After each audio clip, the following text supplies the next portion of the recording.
Hey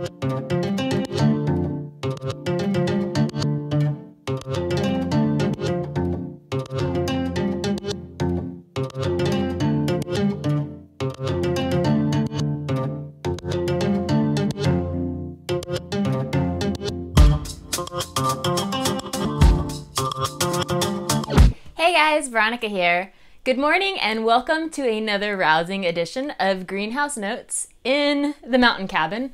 I might be getting greenhouse soon, which is really exciting, but I've been trying to shoot this particular segment, whatever we want to call it, episode, for this entire week. But as you can see, and we're going to have some light shifting here soon, it's a rather difficult corner of the cottage. I don't know what to call it. It's a tiny house.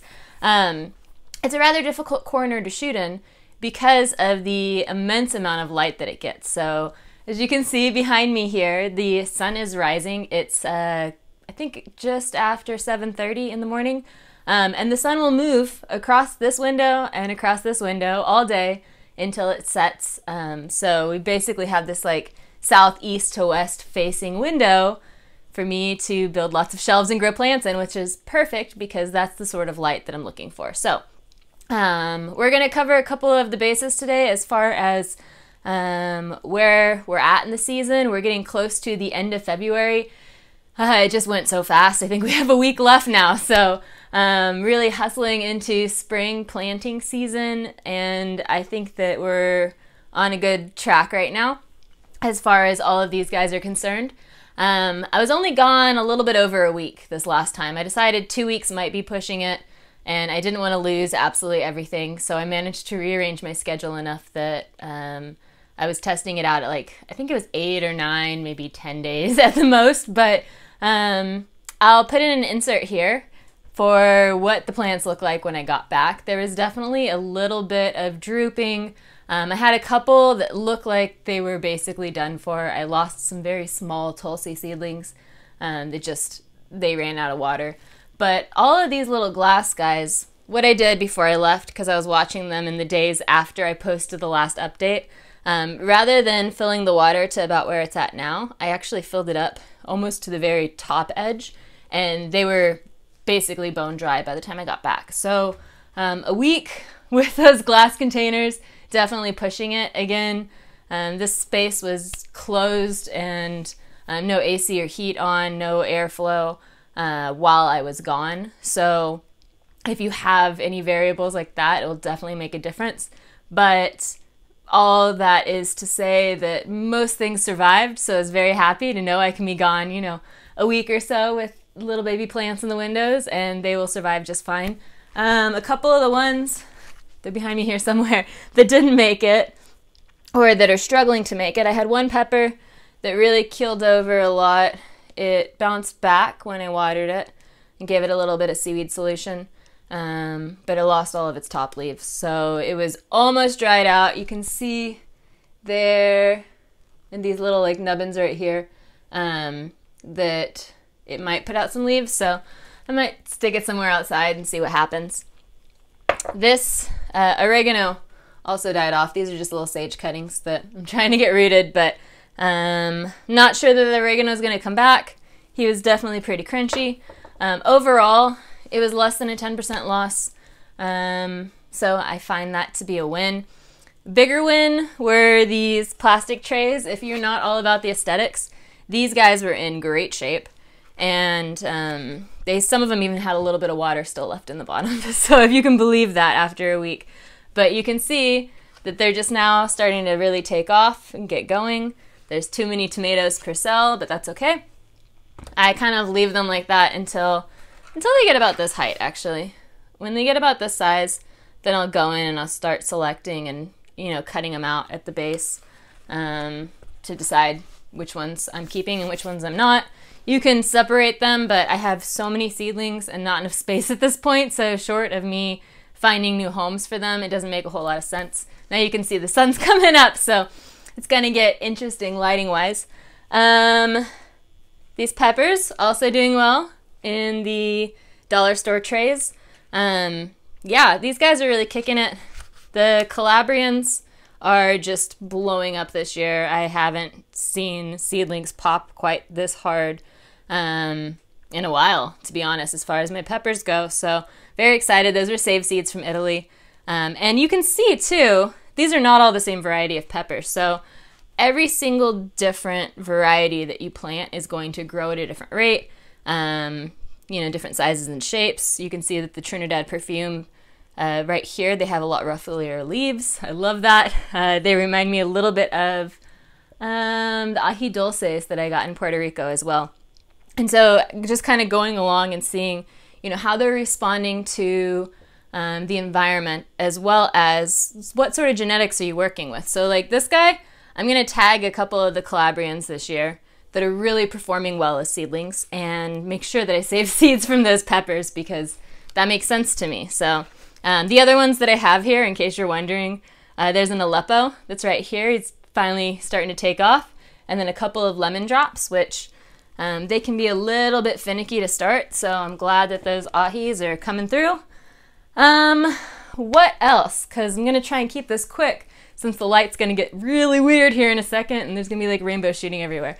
Because that's the nature of my interior design. I shouldn't pick this up, but I will. I started another tray of seeds last night. Lots of different herbs. There's some eggplants. There's a couple of flowers. Just things that I'm looking around and realizing, okay, I don't have these going anywhere, and I like to have starts to put out. So trying to think ahead rather than I'm going to go to the nursery, in a couple of weeks and spend a lot of money on 4-inch pots or 6-packs of various plants.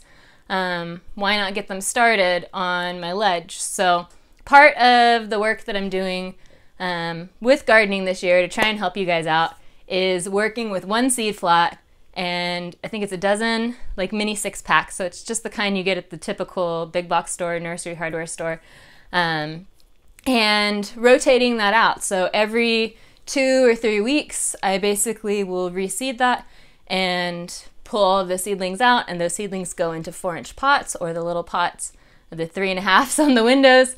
Some things are starting to move out now. We still have about a month and a half before we're like good to go as far as not getting a late freeze or something. So I'm testing with a few things right now. There's some cucumbers out there that have some frost damage. There's some peppers and tomatoes that are looking good, but because I have such a large collection and multiple duplicates of the same varieties, I feel very confident in putting a few, out in pots, maybe in the corners of the raised beds, kind of just playing with what the season's going to allow here, because we can't go by dates as accurately as we used to be able to. So all of that is to say, make sure that you're growing a couple of everything so that if you lose it to wildlife or weather or whatever, your own handling, then you have some backups. So like that Calabrian that's missing all of his leaves, I'm not, going to be devastated if this guy dies. Like, yeah, it's a bummer, but I have half a dozen more. So just rotating things through. What can you do in a really small space where you only have room for one tray, where you only have windowsills? Like I said, I'm not using any supplemental or artificial lighting in this situation. As you can see, the sun comes streaming in bright and early and then basically moves across this wall throughout the day, and then the ocean is right over here, so you'll get some light bounce off of that as well. I've noticed it's a little bit brighter than I think you'd expect it to be at this time of year, but overall, like these guys, they're not struggling too hard. I do rotate, so like I'll rotate the plants that are in the windows. You'll see they have a little bit of lean to one side or the other, and so if they're leaning towards the light, then I rotate them at night, and then they lean towards the light the following day, and that helps to kind of build some strength in their structure so they're not just like reaching really hard, and that also helps to kind of damp down on the legginess of these plants. You can use supplemental lighting, but I found a good southeast or southwest facing window as close to the glass panes as possible. That's why I have the vertical shelves. That will kind of get you started in the right direction without supplemental lighting. We're on solar here, so it doesn't make sense for me to run something that's going to draw a lot of energy, and then we have to start the generator at night because I've run through all of the the power in the batteries. So not the best plan. Like, let's try and use the power of the sun as much as possible. This guy right here is the Cracty, which is our ongoing experiment in like pseudo hydroponics. I'm going to get you an insert on this guy as well. I don't know, you might be able to see, yeah, you can kind of see the roots hanging there, but we'll get an insert to close up. It actually has almost a dozen tiny cucumbers on it, which is wild to me because I don't know what's pollinating it. There's like probably the spiders. I haven't seen any flying insects in here, so I imagine that there's like something moving around in here pollinating. It's likely the spiders. So I let some spiders live in the corners because other insects show up when you have plants and you need things that are going to eat them. And if that's the only food on the menu, then those spiders are on it, and I'm happy with them. So we, you know, we keep to our corners, and I make sure that they're able to like get back to their corners in the morning because they tend to hunt at night. And as long as they're not on my pillow, then I'm good. I think that it's so funny when I hold this guy next to the big cucumber, and I can show you a little side by side. But so this is the little, these guys are so hard to germinate sometimes. This is a little Mexican gherkin or mouse melon or cucamelon, or I'm sure you've heard it called a million different things. But yeah, I love these. They make the tiniest little cucumbers. They're like the size of grapes, a little bit sour and tart. And they're great because once they get going, like the seeds can be difficult to get going, but once they get going, they'll form a tuber underground. And so then you can stash the tuber over the winter and plant it again the following spring. And it's a lot faster of a comeback than from seeds. So very excited. I have 2 of those guys going. There's been a few questions about topping because lots of people have peppers going, and I've done some of that in the past. And so one of the things that I will say, we're not digging too deep into topping yet, but looking at these guys, like we're definitely getting to a point where this one is going to get topped here in the next few days. I kind of was waiting to see, these leaves are going to fall off more than likely, but kind of waiting to see like what this canopy part is doing. But I'll more than likely take it down to like this first node, maybe even the second, just because it's not going out, you know, really soon. Things that are like this, like these lemon drops, you see how it's maybe the height of my finger. I'm not going to top things that are that small yet because it's a little bit too stressful on those plants. But once we start getting into, this is probably like the diameter of a to-go chopstick. That would be like my best frame of reference. So once it gets, see if those little leaves are falling off. Once it gets to about that size, then I start to consider topping. With this Aleppo and the Trinidad perfume, I may do it if they start to reach, but right now their structure is looking really good. But yeah, when they're like little baby seedlings like that, I don't top. I really wait for them to kind of outgrow the space that they're growing in, because that is sort of the reason that I'm doing it, in addition to getting the branch out. So yeah, that guy will get topped soon. Most everyone else, I think there's a few smaller ones. I guess there are exceptions to the rule. Like there's a few smaller ones that they just didn't fit the shelf anymore. And so yeah, I did go in and top them. I'm seeing, you know, if they're going to branch out in these pots and trying to keep them in the height range of the shelf so that they're not, you know, brushing against the top and growing in a really weird way. One of the things I did for vacation recovery after I was gone for over a week and everyone was dried out when I got back, but not totally dry, was I got my little watering can, which I highly recommend if you're doing indoors. Get something that's like this size, even if it's ugly like this is. I guess I kind of, I don't hate it as much as I used to, just because it's very functional.